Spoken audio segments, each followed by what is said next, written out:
Army chief প্রধান বিচারপতির সাথে দেখা করেছেন এই ধরনের কোনো তথ্য আমার জানা নাই। আমি দু একটা পত্রিকায় দেখেছি, আর অনলাইনে এটা নিয়ে নানান গুজব গুঞ্জন হয়েছে দেখেছি। এসব গুজব গুঞ্জন নিয়ে বিচলিত হওয়ার মতো কিছু নাই, এটা হচ্ছে আমার বক্তব্য। আর আর্মি চিফ অবশ্যই এখন পর্যন্ত তো অবশ্যই গুজব, আমি তো এই সম্বন্ধে কিছু জানি না।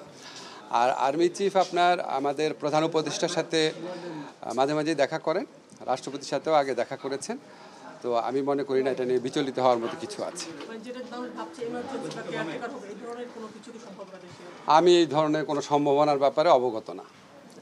স্যার, গতকাল 3 দলের কয়েকজনের সাথে প্রধান উপদেষ্টা দেখা, আপনি সেখানে ছিলেন স্যার। তার গতকাল প্রধান উপদেষ্টা বলছেন ফেব্রুয়ারিতে নির্বাচন, কিন্তু এনসিপি সহ অন্য কয়েকটা দলের বের হয়ে পড়ছে যে ফেব্রুয়ারি নির্বাচনের আগে গণপরিষদ নির্বাচন হতে হবে, পিআর সংস্কার হতে হবে, বিচার হতে হবে। আসলে কি হচ্ছে স্যার? আমাদের রাজনৈতিক দল যারা আছেন, আপনার জুলাই গণ অভ্যুত্থানে যারা পক্ষে শক্তি আছেন, তাদের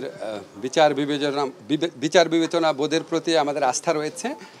এর আগেও বিভিন্ন ইস্যুতে ওনাদের মধ্যে মতবিরোধ হয়েছে, মতবিরোধ শেষও হয়েছে, আপনারা দেখেছেন।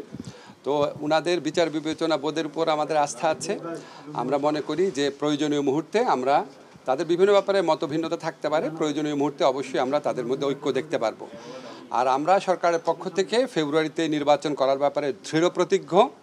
এটা আমাদের প্রধান উপদেষ্টা বারবার বলেছেন, নির্বাচন কমিশনকেও সেরকম ইনস্ট্রাকশন দেওয়া হয়েছে, ওনারা সকল পদক্ষেপ গ্রহণ করছেন।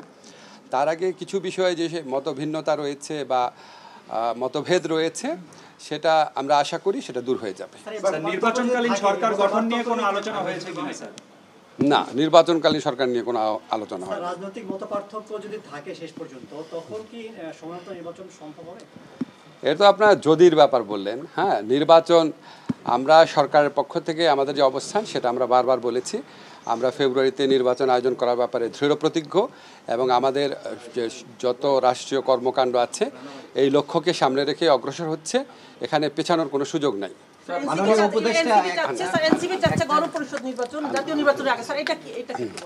এতো এনসিপির মানে দলীয় বক্তব্য, এটা এনসিপির দলীয় বক্তব্য নিয়ে আমার বলার কিছু না। আমি সরকারের বক্তব্য যেটা সেটা বললাম।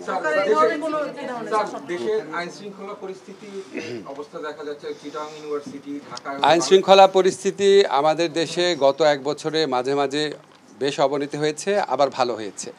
একটা গণ অভ্যুত্থান পরবর্তী পরিস্থিতিতে বা বিপ্লব পরবর্তী পরিস্থিতিতে সমাজে বিভিন্ন রকমের অস্থিরতা থাকে, এবং এই সমস্ত অস্থিরতার প্রেক্ষিতে আইন শৃঙ্খলা পরিস্থিতি মাঝে মাঝে যে আপনার অবনতি ঘটে, সেটা আপনার যতই দুঃখজনক হোক, হতাশাজনক হোক, এটা খুব অস্বাভাবিক বলে মনে করি না।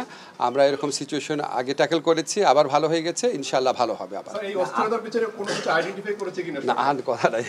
Thank you. এদিক দিয়ে চলে যায়।